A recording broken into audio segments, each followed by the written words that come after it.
Here, and thank you to our amazing choir this morning. I started my life as a Unitarian Universalist in the choir, and that is always where my heart is on any Sunday morning. So it's good to see everybody, good to be together in this space. So during the pandemic lockdown, one of the ways I cared for my spirit was by listening to podcasts. Of all of the new to me sources of insight and comfort and wisdom that I discovered, the most powerful was called The Confessional by Nadia Bolz-Weber. A Lutheran pastor whose ministry has always been about serving those whom the church traditionally excluded, Weber called her podcast a no BS space for people to talk about the moments in our lives we are least proud of. Every episode is riveting, but the one I still think about nearly 4 years later was her interview with Megan Phelps Roper. Megan was raised in the Westboro Baptist Church, a fundamentalist church founded by her grandfather that's best known for things like protesting at soldiers' funerals. They believe every bad thing that happens is a punishment from God, and that they are supposed to get America to repent by drawing attention to tragedy. Megan was raised on a compound with other church members, given signs to hold at public protests with hurtful messages on them from the time she was just 5 years old. A true believer, by the time she was a young adult, she saw social media as a tool to spread Westboro's message, at least until she began actually engaging with people outside of her church on Twitter. Some people dismissed her and her hurtful views immediately, but others appealed to her humanity. A few months into her Twitter evangelism, the first big crack in her belief system began to form. Someone on Twitter sent her a photo essay about a famine in Somalia. The first picture was of a starving child, and it really affected her. Her church seemed to delight in these tragedies, but she noticed that people on social media were filled with compassion for people who were suffering. Compassion seemed to be missing from Westboro's message, but she was finding it on Twitter, the last place she had been taught to expect it. Megan went on to leave the Westboro church, which for her also meant leaving her entire family. She rejected the faith she was raised in, letting go of a lot of what she had been taught to believe, adding in new beliefs she's examined for herself. And it's clear that the process has been painful for her. It's also clear that it's given her purpose. She's now a political activist who speaks publicly in support of many of the groups that she grew up protesting. Megan Phelps Roper's experience deconstructing and reconstructing faith is much more extreme than most. She had to leave everything she knew in order to follow where truth was leading her. But even most people who didn't grow up in fundamentalist families or faiths must face the challenge of deconstruction at some point.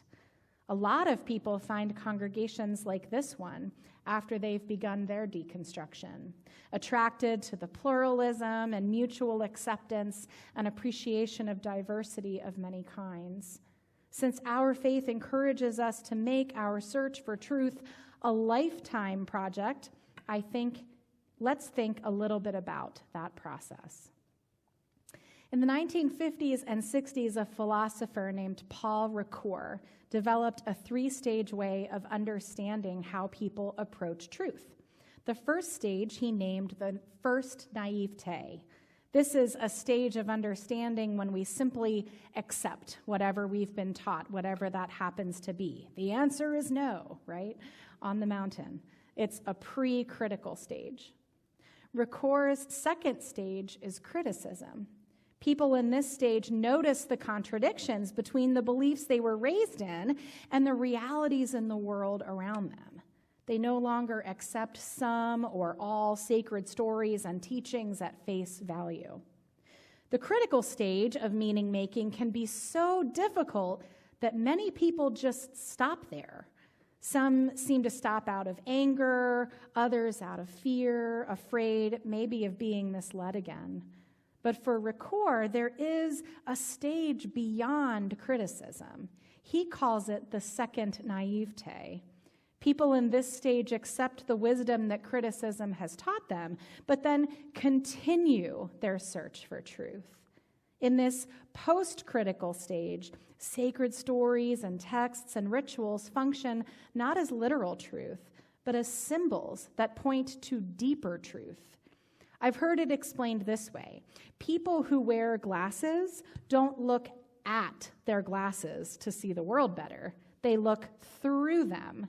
And in the same way, we can look through sacred texts and rituals to perceive new truths. Deconstruction and reconstruction have been on my mind a lot lately. As this country and indeed our world becomes more divided, as people hold ever more tightly to their positions on the issues, I can't stop thinking about Megan Phelps Roper's story. Because it wasn't the people who asked her how she could be so stupid to believe what she'd been raised to believe that helped her. It wasn't the people canceling her or trying to make her feel bad about herself. It was the people who appealed not to her convictions, but to her humanity, the people who showed her compassion. I can't even count the number of times I've asked myself, how could someone believe that about one thing or another? And yet I look back through my own life and my own journey of becoming, and I can find plenty of things I used to think that embarrass me now. A friend and colleague of mine is fond of saying that humans move through the world like big projection screens, projecting our own fears and insecurities in our interactions with others. So perhaps when we find ourselves asking, how can anyone believe that? We might also be asking, how could I ever have believed that? Or maybe, could I have ever believed something like that if I'd been born to a different family with a different identity, raised in a different way? Would I believe that? There are a lot of things that make deconstructing and then reconstructing faith hard. But I think the hardest part is the inner work we must do to find humility and compassion for ourselves and for others. Not for the beliefs. I'm not suggesting we work on finding compassion for the idea that anyone deserves to suffer, that some people are less important than others, any of that. But I'm not sure how to continue growing as a kind and open and loving person without finding compassion for the living, breathing people who believe those things. We are living in a time when extremism of all kinds is growing. And as the climate crisis on this planet intensifies, the threat of extremism will only continue to grow. But our call as religious liberals is not to create a haven for people who think and believe all of the same things that we do. Our call is to work for our values in our community, both through advocacy at the local, state, and national levels, but also through our personal relationships with our neighbors. And in that work, we are going to encounter people who believe things that make our toes curl. We are going to encounter people who don't respect us for who we are or what we believe or who we love. I can't tell you how many times I've been told I'm going to hell because it's a sin for a woman to serve as a pastor. And of course, I think if only you knew more about me. Are their words upsetting? Sure. Should I allow that energy to dictate my response? Well, I'm human, so I do sometimes. But if our focus is the work, the building of a better world, then I think we must find a way to engage meanness with compassion. We can't control what other people do or say, but we can practice getting in touch with our own minds so we can choose how we respond. We can choose to respond in ways that exacerbate extremist tendencies, or we can choose to act in ways that interrupt them and maybe even mitigate them. Now hold on to your seats because I'm about to get real. I hear people all the time ask me why Unitarian Universalism isn't a larger, better-known religion. And I have some theories, but I think part of it is the reputation liberals have for a kind of arrogance. Even if someone manages to make it to the critical stage of meaning-making, even if they are interested in constructing a new faith, why on earth would they want to join another community that thinks other faiths aren't as enlightened as they are? That thinks it's better than everybody else. That's what they've sacrificed so much and worked so hard to leave, just in another form. The general election is revving up, folks, and it's going to trigger all sorts of stuff inside of us. Anger, fear, revulsion, resentment. We are going to encounter people in physical and virtual spaces who will do and say things that will upset us very deeply. Have we done the work, the day-to-day work it takes to stay centered amid what may be coming? Are we prepared to respond in ways that are informed not just by our very legitimate emotions, not just by our egos, but by our values? If ever there was a time when the world needs people to be their best selves, it is now and in the days to come.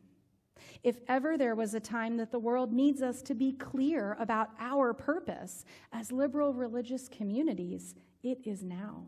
If ever there was a time when the world needs people who can do more than just reject old stories and rituals out of hand, and instead learn to look through them for new truths,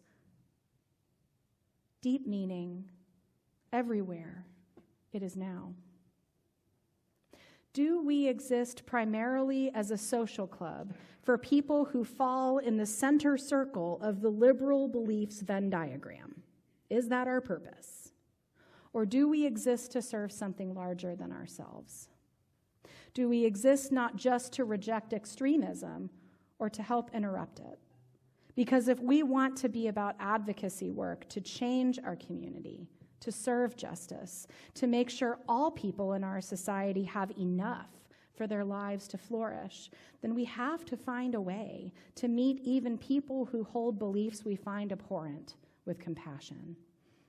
And we have to be about making sure our free faith is known not for a sense of superiority, but for our welcome and for our love. May we all find blessings on our journey to construct a set of beliefs we can claim with a straight face, a faith we can believe in without having to cross our fingers behind our backs.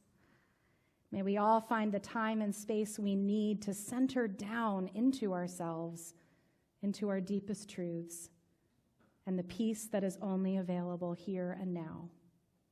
May we all find the humility to remember that we have not always been who we are today, believed all that we do today. May we find compassion for ourselves and others, for the people we once were, for the work it takes to move into the critical stage of meaning-making and back out again. May we grow and mature in our own sense of meaning and self, that we can offer others judgment-free space to demo and reno their own faith. And in so doing, may we help our free faith come to be known for our welcome, for our compassion, and for our love. Thank you again so much for having me this morning.